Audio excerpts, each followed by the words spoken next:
Well, it's that time of year again where we look at Star Trek Picard Season 3, Episode 1, The Next Generation.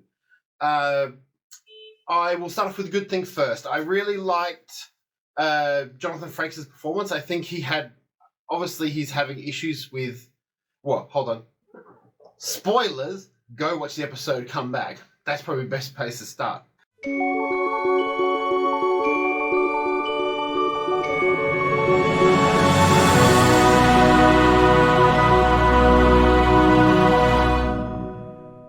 But Jonathan Frakes, Riker's having issues, obviously, with Deanna. At the beginning, we see Beverly under attack by some weird masked people. There's someone with her. We don't see him until the very end. Jean-Luc gets an Enterprise D comm badge. It's all stuff that was in the trailer, essentially. I really enjoyed the interiors of the Titan were really good. I don't like the exterior of the Titan. I don't like them calling Seven Annika Hansen. And I don't know why. It sort of just rubs me the wrong way. It certainly felt like a different show. I don't know why they got rid of the main titles.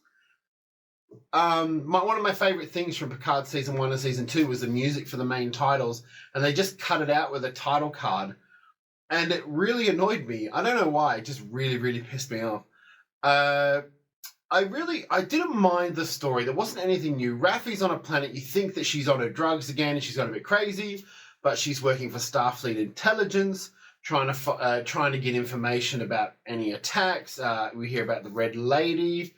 I suspect that who's telling her to do these things is Worf, because the computer screen mentions you are a warrior. But yeah, Raffi's on the La Sirena. She's doing secret Starfleet security stuff. I didn't mind that storyline. I just found I enjoyed elements of this episode. So obviously the episode had 10 times the references that any other Picard season has had. I don't understand why they needed to put in the models, the Eaglemoss models. I get that they were a big important thing in Star Trek, but they were so clearly just regular Eaglemoss models, and I'm going, really?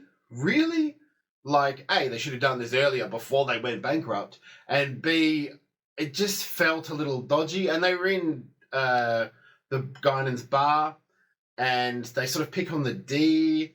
Riker and Picard's relationship's good in the episode. Like, I really enjoyed that. A lot of the tone shifts in terms of like the music had a lot of TNG references in it. A lot of Star Trek the Motion Picture / TNG theme song in it. So I get that. A little bit of reminiscing about the D. It just felt, I'm pretty sure I saw a Cali class in the space dock, which I was really excited about. The story is pretty much Beverly's being hunted. Picard and Riker are on their way to do it. They get on the Titan A by sort of trying to go rogue, a la Star Trek 3. Look, I want to say that this was really exciting and amazing for me, and it was a step up. But I felt like this episode had very little in it, and very little that got me excited for the episode. We got introduced to Crash LaForge, or Geordi LaForge's daughter, and that was nice. It was a nice little moment where we sort of talk about how her mistakes in the Starfleet Academy. I just found the whole episode was slow, and there wasn't much to keep you entertained. And which is funny because tonally, that's very much like The Next Gen. The Next Gen was a slower show, but I just couldn't get enthused by it. Like, I've been waiting for this episode for months now. I'm excited. I wanted to see the TNG crew back. We got a bit of Beverly. We got Riker. We got Beverly's new son, of whom I guarantee you is Picard's son now. I don't know why he has an English accent. Like, is that just a way to imply, oh, he might be Picard's son because for some reason growing up in outer space with an American mother means you have an English accent, so you must be Picard's son. So really, if that comes out that that's Picard's son, it's a very odd accent thing. Otherwise, not much happened in this episode. It was my main issue was like we got to see Earth space dock. We got to see a terrorist attack by them sucking a building through a wormhole and then depositing it. That was really, really cool. And looking like the show looked great, and tonally it was very dark, and the whole Riker possibly being a bit angsty about not being a captain of a starship again. So him and Deanna are having problems. I'm like, I don't want to see the drama. Not that I don't want to see the drama, but it's like, oh, really? Is this where we're going? Look, it might just be my mood today. And all the hype. There was a ton of hype on the internet from people like Jesse Gender and even Trek Culture, Sean Ferrick, talking about how great these episodes are, how it's a great start to the season, and all I keep thinking is this is a very lukewarm start to the season. It's certainly a start, but there's nothing like when the ship comes out of the clouds at the end, which is obviously Vadic's ship. It just looks like the scimitar from Nemesis, and I'm going, we've done this. And then do you know what? What I actually sat there thinking the whole time is I'm going, this is what you would do if Nemesis was made now. You would have a ship that looks predatory. And there's a big deadly weapon of which Raffi's after. Oh, that's exactly the same as Nemesis. You've got a possible clone and or son. You've got like a lot of the story beats were Nemesis building up. And I'm hoping they do something different and unexpected with it. But I was just like, this just feels like Nemesis again. Another little interesting tweak I saw is they put a lot of classic Star Trek sounds into it. And that sort of helped it feel a bit more Star Trek. But at the same time, it doesn't feel like Star Trek Picard anymore. And it certainly doesn't feel like TNG. I don't know what balance they were going for, but I don't really get it. I'm hoping that it picks up next week.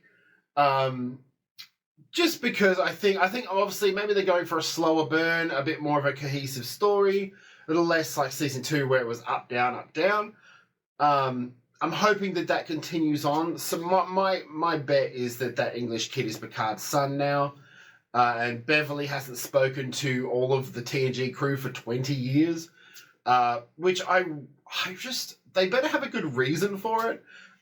Because I really don't understand. Like, unless she's done a Carol Marcus and she's gone, your lifestyle is too dangerous.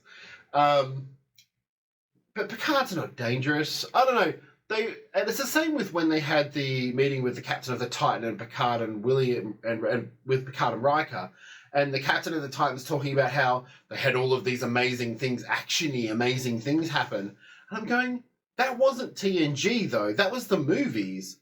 Like, there was big things to happen. There was a nice little nod to Locutus in the episode as well. But a lot of the bigger stuff happened in the films, and that's kind of what he's hinting at. And for me, I'm sitting there, I'm going, but that's not what TNG was. It feels really, really weird to sit there and watch a show that I know all the characters, but it doesn't feel right. And that's what I felt with this episode. Maybe I was overhyped by some of the early spoiler-free reviews. Maybe I was, I don't know, going crazy because I'm tired today. I don't know. What did you think about episode 1 of season 3, The Next Generation? I think it was a very mid-start. Nothing special to write home about. I wish that there was more to it. I wish that there was something that hooked me in. So far, Beverly being in trouble seems really odd that Beverly would be in trouble. And we have known this for a while now. I don't know. What are your thoughts? Make sure to come back next week for Star Trek Picard Season 3, Episode 2. And make sure to like, comment, and subscribe. I'm Trek Trav. Have a great day. You are looking spiffy today.